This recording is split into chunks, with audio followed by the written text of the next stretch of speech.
going on? Jack Sauce Eric here. It is day 21 of the 2023 Bitter Pops Advent Calendar.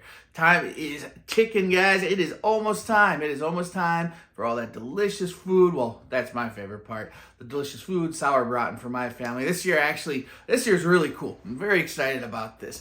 We're kind of combining our two cultures, if you will. Obviously, you've heard me talk about my family being a big German family, so we always have sauerbraten and rouladen and all sorts of delicious food. Well, this year we're bringing Carol's culture, and she's going to be making us some delicious Mexican food as well. So we're going to have a German-Mexican hybrid this year for dinner, and I can't wait. See how it all works out.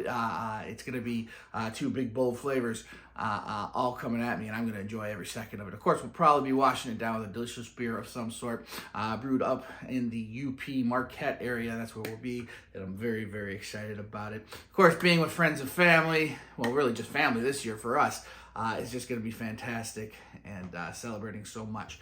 But that's in a couple days. Let's get into tonight.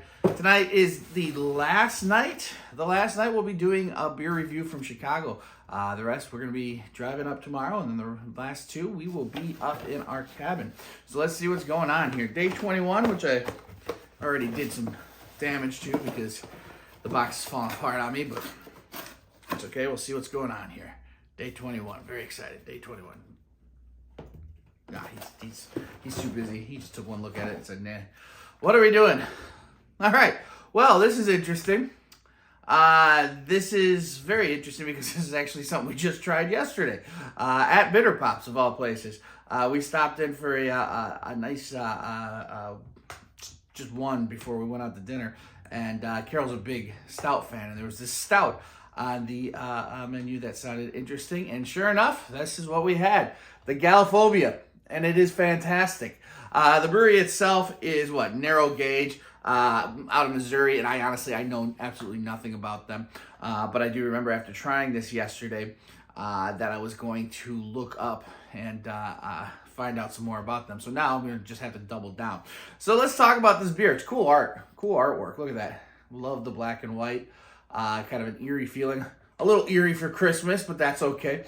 Galaphobia itself is kind of a weird thing. If you don't know, Galaphobia means fear of milk. Yeah, there's people afraid of milk. I mean, there's people afraid of everything, but milk, that one just caught me off guard. So this is a milk stout brewed with lactose and aged on vanilla beans and vanilla in.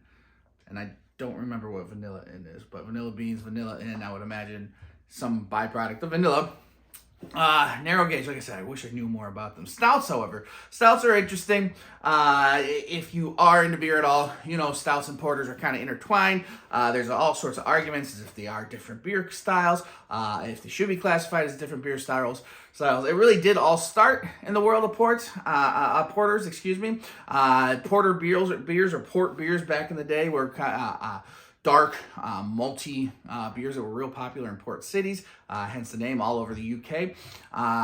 They had a little bit of bitterness to them, lots of malty sweetness to them, and pretty decent, strong ABV. The stronger ones, the stronger porters they were making, they started calling stout porters, all right? The first mention of stout ever was actually in 1677 in a document where they talk about a stout beer. So stout was kind of started being used as a term in beer as meaning strong. And at that point in the history of the beer, it meant more ABV. So anything in the 7 to 8 and 7 to 9% ABV, they were calling a stout porter.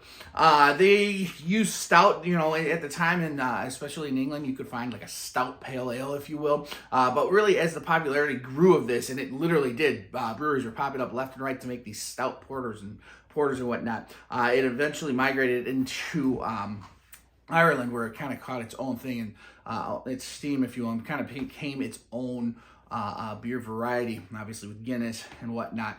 But porter and stout kind of are together. Now, if you're going to go to a beer competition, a brewing competition, they definitely have two different categories. Ports being a little bit more malty, a little bit more bitter from a little more hop quality. and a little bit drier and crisper, where stouts are known to be a little bit creamier, a little bit more of espresso and chocolate to them, and a lot less bitterness to them. A little bit more, the malty sweetness is a little bit more prevalent, I would say, in the porters, or the malty aspect of it, and the actual sweetness itself is coming more in stouts. And that's because a lot of stouts that are made are actually milk stouts.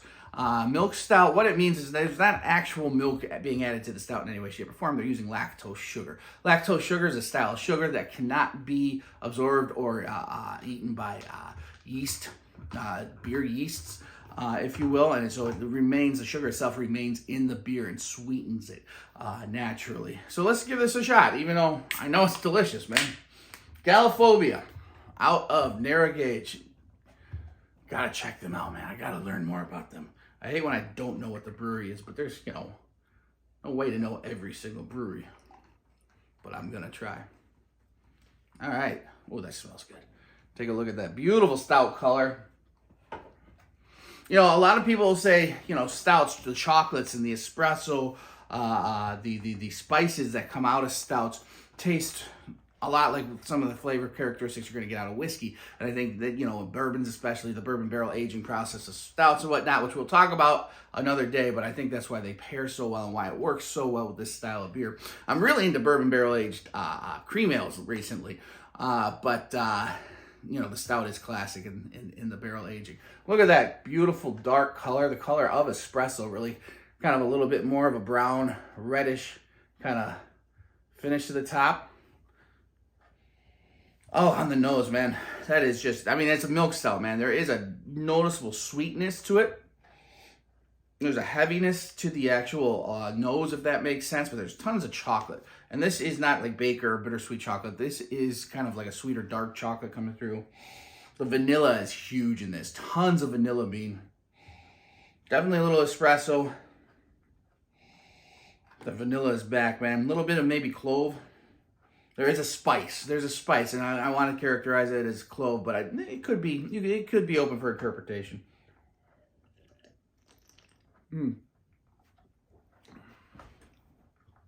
That's so good. A little cinnamon bark in there.